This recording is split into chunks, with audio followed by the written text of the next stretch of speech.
We're still talking tariffs this morning, and Canadians are working out in these next 30 days how to buttress against tariffs that could be hitting us in March. U.S. President Donald Trump has paused the implementation of the 25% hit. So what happens now? For more this morning, we are joined from St. John's by Newfoundland and Labrador Premier Andrew Furey. Great to have you back with the show. Morning. How are you this morning? I'm more curious how you are doing, and specifically what you are doing. Your province had planned to remove U.S. alcohol from shelves today.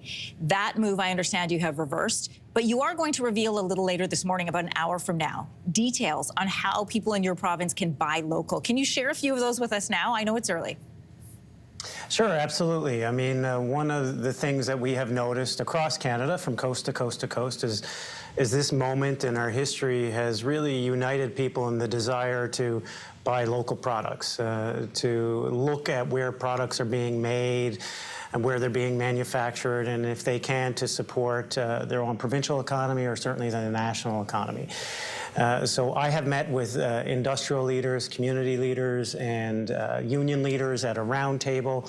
I believe the day after President Trump announced the threat of tariffs back in December. We've been meeting weekly, and this has been a theme that we wanted to develop, to actually brand, if you will, in the supermarkets, in the grocery stores, heightening consumer awareness around what products are actually local or Canadian, and encouraging them to buy them. We know that alcohol is back on the shelves as of today, but some local brewers in your province have said they wish the removal was still in place, because it then gives their Canadian products more prominence on the shelves. And if people are looking to buy Canadian, it makes it that much easier. Would you consider removing U.S. products before the 30 days? Right now, we need to respect the diplomatic channels and not try to escalate the President of the United States and any retaliatory efforts that he may see. I think it's important that we respect the rule of law in existing trade agreements, different than perhaps the President of the United States, but currently they're recognizing the trade environment and respecting the legalities that exist. Just because there's not empty shelves doesn't mean that there will be an empty mind. People can make the wise decision to choose Canadian products. And I encourage everybody, as I did yesterday, to make sure that they don't confuse brand nationality necessarily with where the brand may be produced or supplied. And for example, Coors Light, everyone thinks that that's an American brand, and it is, but it's brewed locally here in Newfoundland and Labrador. So no need to throw out your Coors. And I know that you're going to be outlining some more details of your plan about an hour from now. Listen, let's talk fisheries. You have said that they would be the first industry affected by these tariffs. 64% of Newfoundland and Labrador seafood exports head to the U.S. How are businesses adapting to this uncertainty that's coming from south of the border? I understand this season starts around March 15th. Certainly, it's a source of stress and anxiety. This time of year is always a source of anxiety in the fishery, as the two sides, the processors and the fishermen or the harvesters, try to come together to set a price, especially for our most valuable species, which is snow crab. And you're right, 64% or so of our seafood goes to the U.S., but 95% of our snow crab goes to the United States. So it's an anxious time of year anyway for harvesters, plant workers, and the whole supply chain. We have set a table with the Provincial Minister of Fisheries. We welcome the Federal Minister of Fisheries, because a lot of the levers are within her control to pull, to discuss how we can provide some certainty in an uncertain environment.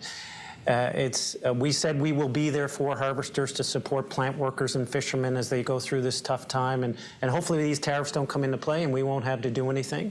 But we want to make sure we are having the open dialogue with them to meet their needs if they do arise. And it's a planning process, because it's hard to plan in this uncertain times, but we need to be united and come together to try to come up with a strategy to help them. Speaking of strategy, Premier Furey, last question to you. You know, you had been encouraged to have cross-border discussions with governors and whatnot. Are those conversations done, or are they still happening? And if they're happening, what do they sound like?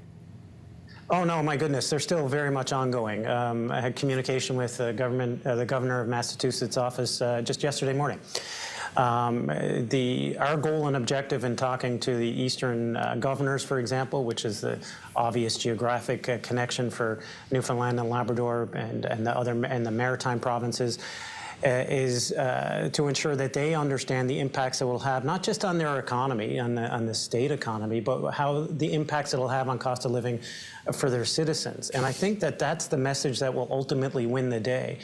The president is committed to reducing the cost of living. The president is certainly compelled by polls and the support of his citizens. Yeah. And I don't think they're going to be happy or supportive if they wake up to a 25% increase in their grocery bills, a 25% increase to their electricity bills or their gas bills. Premier Andrew Furey, great to have you on this morning. These conversations continue on what would have been day one of the tariffs. You've now got 30 days. And I understand that you're giving a press conference in about an hour from now. Good morning. I am indeed. Thanks very much. If you liked that video, make sure to subscribe to the Your Morning YouTube feed, where you can find all kinds of new content posted every weekday morning.